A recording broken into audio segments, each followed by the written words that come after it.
بہت بڑی سعادت ہے اتنے بڑے لوگوں کے سامنے پڑھنا، خاص طور پہ ڈاکٹر صاحب ڈاکٹر وحید صاحب کے ایک بہت ہی عظیم نظم گو شاعر. تو میں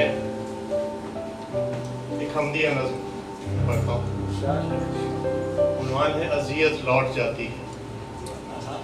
عقیدت سوز کی گرہوں کو تھام کھولے، عقیدت سوز کی گرہوں کو کھولے، شام کو آواز دیتی ہے، دعائے شب پرستی جاگ اٹھتی ہے،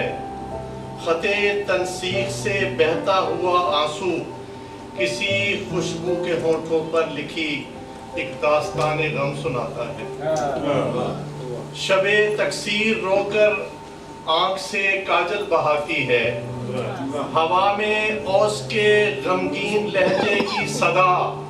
خاموش رہتی ہے، زمینی شور سے باہر نکل کر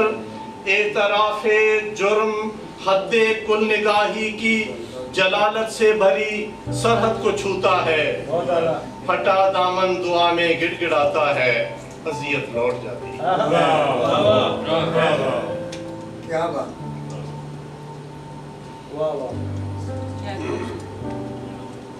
اسی سلسلے کو جاری رکھتے ہوئے کچھ اشعار ایک صوفیانہ کلام سے پیش کر دیتا ہوں. جاتا نہیں ہے جان سے وہم و گمان عشق، جاتا نہیں ہے جان سے وہم و گمان عشق، شاید کوئی سراب ہے یہ داستان عشق، شاید کوئی سراب ہے یہ داستان عشق، اور کوئی صلہ نہ کوئی عنایت کسی کی ہے،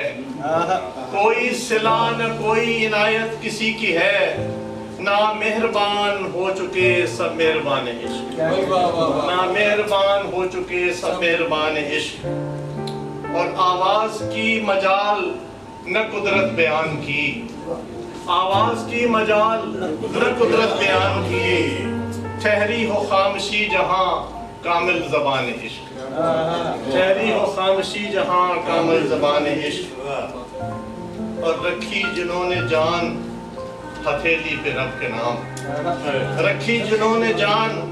ہتھیلی پہ رب کے نام، گوندھے گئے تھے نور سے وہ صاحبان عشق، گوندھے گئے تھے نور سے وہ صاحبان عشق، اور سرما ہوا جو طور جبھی نور ہو گئی، سرما ہوا جو طور جبھی نور ہو گئی، بخشا گیا تھا دید پہ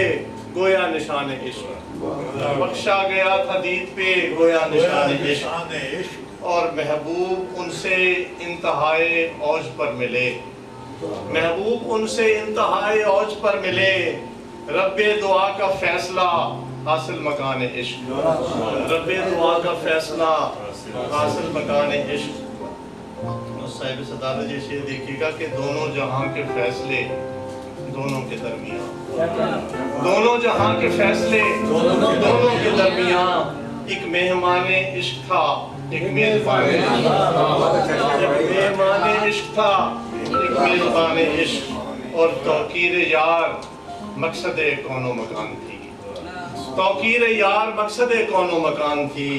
جب چاند شک ہوا تھا سر آسمان، جب چاند شک ہوا تھا سر آسمان، اور محبوب ان سے انتہائی اوج پر ملے، رب دعا کا فیصلہ حاصل کرنا.